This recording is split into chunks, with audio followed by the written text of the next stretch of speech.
Donald Trump is facing sudden disaster, utter humiliation before the entire world. A day before his birthday, his plan to build the scaffolding in front of the Kennedy Center so he could put drapes over the removal of his name utterly backfired. All it has demonstrated is the symbolism that all this regime knows how to do is cover up everything. A cover up in plain sight, in the dark of the night, building a scaffolding to try to hide the removal of his name, vandalizing the Kennedy Center in the dark of the night, violating court orders. Is there any more symbolic thing than that? Actually, there is, because there are massive storms projected for tomorrow during the UFC fight at the White House. There's even a tornado warning in the area. Lightning is expected with thunderstorms, of course. There are steel cages. It's going to be over 90 degrees. This is a recipe for disaster right there. And speaking of just the symbolism of it all, Donald Trump had to violate a court order because the court said by 11:59, take your name off that damn Kennedy Center. And Trump had to build the scaffolding. Then he lied to the court and said, look, the reason that this took so long was because of the thunderstorms. That's why it took us so long, really, because it only took you a few hours or less to actually put your name on the thing in the first place. No, it took long because you were building the scaffolding in order to hide the removal because you are such a pathetic human being. I kid you not.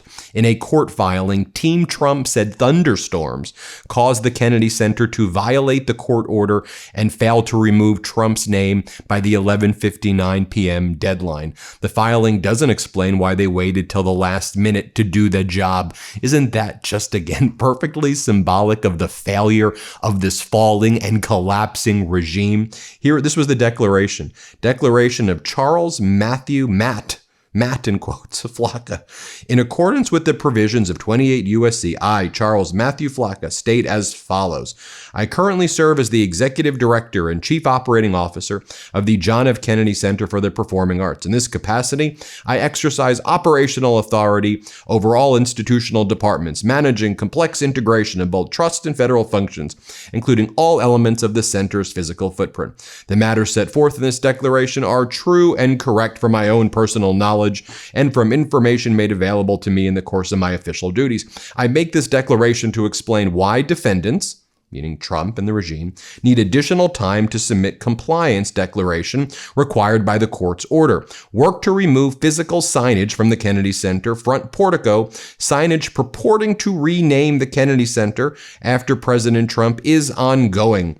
That work was delayed earlier today, June 12th, due to thunderstorms, which presented safety concerns to workers completing the compliance task. I expect the work to conclude in the early hours of the morning on June 13th, 2026. Look, there were thunderstorms, but we saw the workers up there on the scaffolding. You waited until the last minute, and you built this scaffolding so you can put the drapes over it versus just going using the crane to take it down in the first place. That's what really went down. But all again, this highlighted is how pathetic Donald Trump is on his 80th birthday.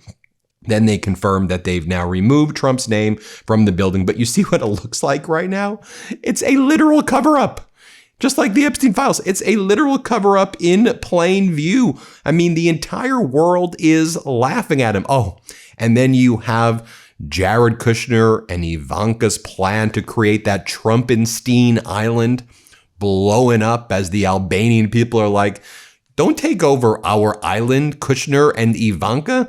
We don't want you to do some weird right-wing oligarch. We don't know what you're going to do in there. Stay the hell out. We don't want you there. There were massive protests. They had to change the environmental laws, as you know, to allow Ivanka and Jared to take over this island. By the way, it's now putting Albania's ascension to the European Union in jeopardy. And their prime minister, Edi Rama, who colluded with Kushner and Ivanka, he's now putting out statements accusing Iran. accusing Iran of doing this. That's where they're going with this. You must be an idiot to deny the active involvement of a hostile country. The only hostile country the Republic of Albania has. It is the Communist Republic of Iran. You must be an idiot to say that Iran has no involvement when the spokesperson for the Iranian government himself writes clearly, Rama out in Albanian. You're saying that Iran is responsible for the Albanian protests because Jared Kushner and Ivanka took over an environmentally protected island and they wanted to turn it into the Trumpenstein island, and the people of Albania are like, don't do it. That was Iran's fault. Oh yeah, it was definitely Iran's fault. I mean, all of Trump's allies like this are people these are the most pathetic human beings. As I noted at the outset, the most likely place in the USA to see a tornado tomorrow, as Ryan Hall explains, is around Philadelphia, Pennsylvania, Washington, D.C., and Baltimore. It's a level 1 risk for tornadoes, but a significant chance that there will be thunderstorms and lightning and rain during this UFC match. I want to talk briefly, though, as well, because Donald Trump is so thirsty now and so desperate to do this deal with Iran. And I mean, he's basically given Iran everything that they want. Let me be very clear where I stand. We should never have been in this catastrophic war in the first place. It was unlawful. You had Trump and Netanyahu going into this. They've caused absolute disaster. Netanyahu's committing a genocide in Palestine and in Lebanon, and that needs to be stopped immediately. So I just want to be very clear about my position. Donald Trump, though, and Netanyahu went in braggadocious and bravado. We're going to make them submit.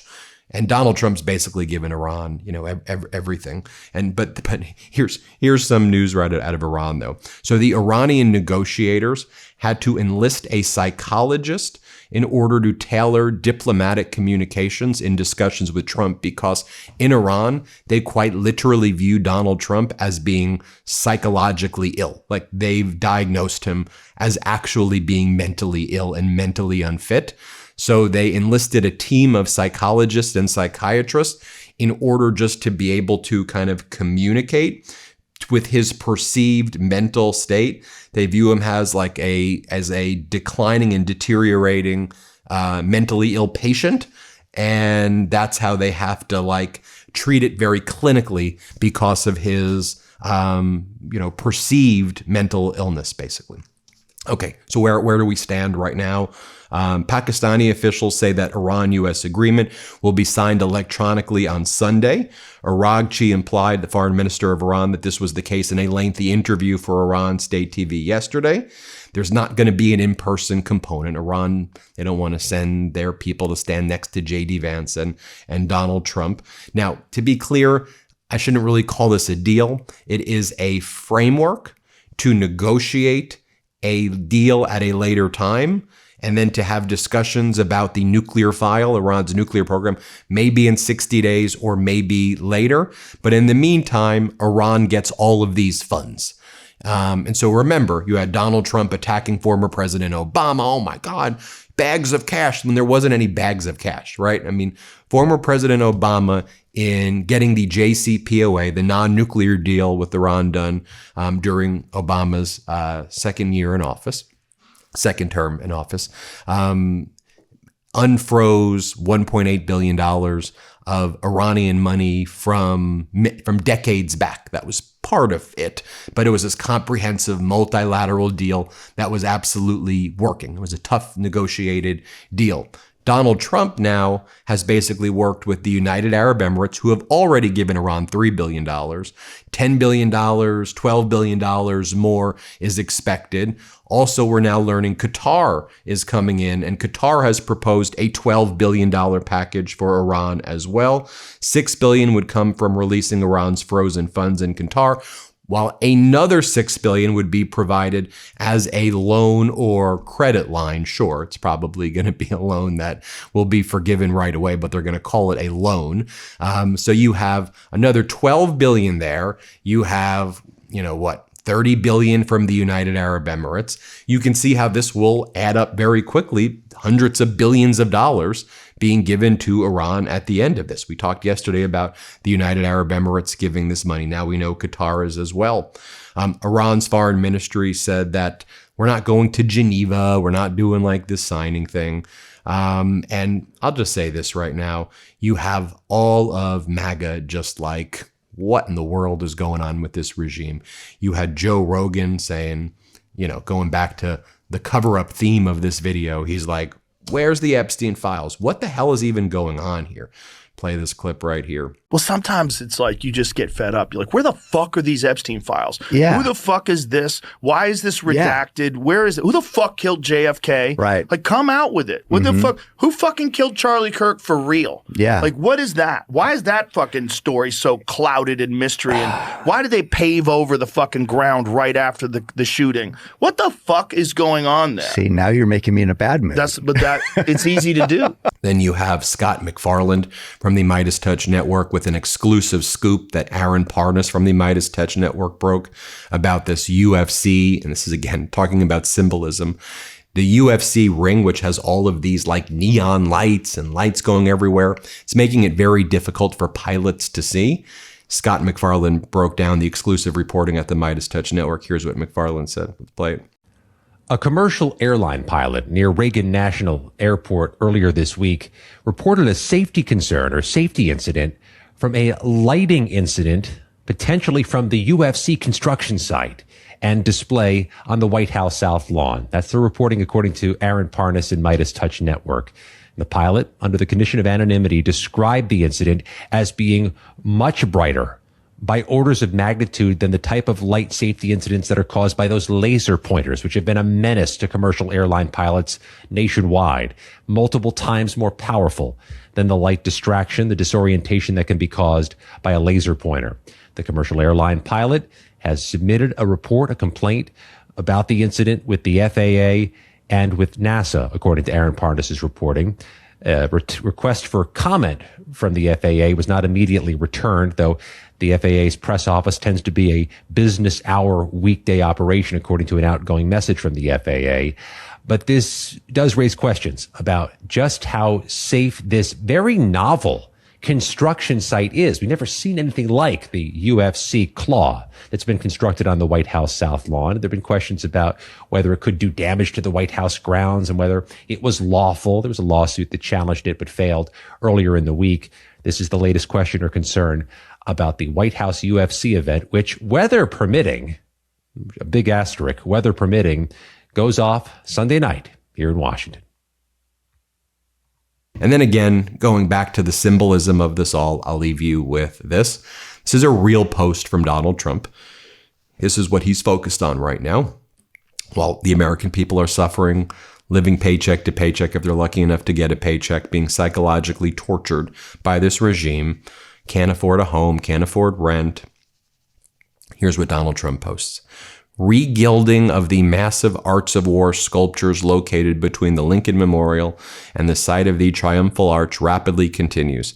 The sculptures will be fully regilded by July 3rd. The photos below were taken from our country. The Gilders studio has flown gilders from around the country to perform this work. Folks, I know this was top of your mind. We're getting the statues regilded right now. We did it. Mission accomplished. Mission accomplished. Thanks for watching. Hit subscribe. Let's get to 7 million subscribers. Keep the pressure up. Keep the pressure up. We got this. New Meidas merch drop. Check out the latest pro-democracy sticker packs, t-shirts, hats, sweatshirts, and more. All at store.meidastouch.com.